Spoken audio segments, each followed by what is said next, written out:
मैंने अपने 45 सालों के जीवन में अनेकों गालियां सुनी हैं। जहां भी बीजेपी जाती है नफरत फैलाती है। भाजपा एक अलोकतांत्रिक पार्टी है। भारतीय जनता पार्टी हारती चली जाएगी। इन्हीं कीचड़ से निकलकर मेरा कमल खिला है। हाँ, मैं भाजपा हूं और यहां तक पहुंचा कि आज जहां मेरे कार्यकर्ता खड़े हो जाते हैं वहां माहौल गूंज उठता है। 1980 में मेरा जन्म हुआ। मेरा पहला शब्द था राष्ट्र प्रेम। आज भी उसी राह पे चलता हूं जहां देश पहले, पार्टी बाद में और खुद को सबसे अंतिम रखा जाता है। मैं केवल एक संगठन नहीं, विचार हूं। मुझे सत्ता की भूख नहीं, भारत के सपने पूरे करने हैं। मेरा जन्म हुआ उन्हें उठाने के लिए जिनके आंखों पर पट्टी बांध दी गई। मुझे मां भारती की सेवा का अवसर उस तेजस्वी पुरुष से मिला जिन्होंने नेहरू की कैबिनेट ठुकरा दी, सत्ता मोह को धुत्कार दिया, सिर्फ एक विचारधारा के लिए, क्योंकि उनका मानना था एक देश में 2 विधान, 2 प्रधान और 2 निशान हो ही नहीं सकता। इसी विचार के लिए उन्होंने प्राण न्यौछावर किए। यहीं से मेरी जड़ें आत्म बलिदान में पनपी और मेरी पहचान बनी आत्म बलिदान। शुरुआत डगमगाई जरूर, किसी को बगैर मेहनत के थाली में परोसकर 17 साल का सिंहासन मिला, लेकिन 16 साल के संघर्ष के बाद मुझे मेरा पहला प्रधानमंत्री मिला, वो भी सिर्फ 13 दिन के लिए। 2 सीटों पर भी सिमटा मैं। संसद में मेरा मजाक बना, लेकिन कभी मेरे पैर नहीं डगमगाए, क्योंकि मेरे जननायक की तरह मेरे हौसले भी थे अटल।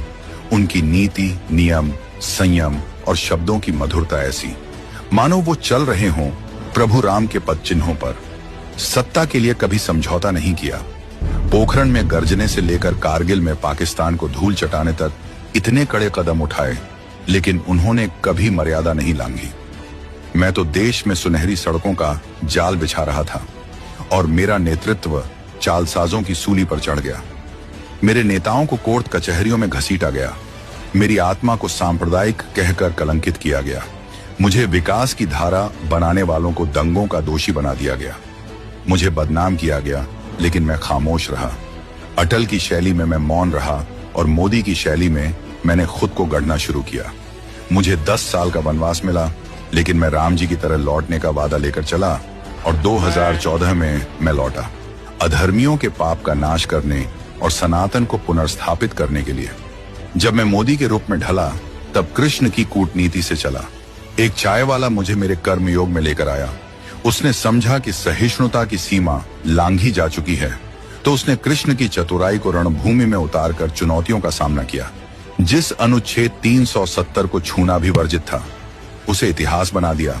राम मंदिर बनाकर राम भक्तों के दशकों का इंतजार खत्म किया और कार सेवकों की बलिदानी को हमेशा हमेशा के लिए अमर कर दिया।